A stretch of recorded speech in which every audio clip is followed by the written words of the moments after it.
शासकीय माध्यमिक व उच्च माध्यमिक आश्रमशाळा जिवती येथे पालक सभेचे आयोजन। प्रकल्प अधिकारी यांच्या विशेष उपस्थितीमध्ये मे 29 ला प्रकल्प अंतर्गत सुरू असलेल्या उपक्रमाबाबत व विविध नवीन व्यावसायिक अभ्यासक्रमाबद्दल पालकांना व मुलांना माहिती अवगत करून दिली। शाळेत प्रथमच सुरू असलेल्या उन्हाळी संस्कार शिबिराचे कौतुक केले। 10वी व 12वी मधील गुणवंत विद्यार्थ्यांचे सत्कार केले। मिस्त्री यांचे सत्कार केले। पवार यांना निरोप देण्यात आले।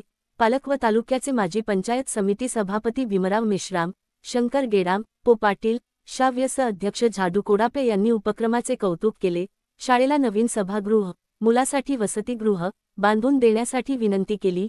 कार्यक्रमाचे संचालन कु जुनघरे मॅडम आणि आभार तुरानकर यांनी मानले। सुवर्ण भारत कृष्णा चव्हाण उपजिल्हा प्रतिनिधी चंद्रपूर। आपले विद्यार्थी काय बोलत होते? मोहाच्या झाडाची टोळी ओढत होते।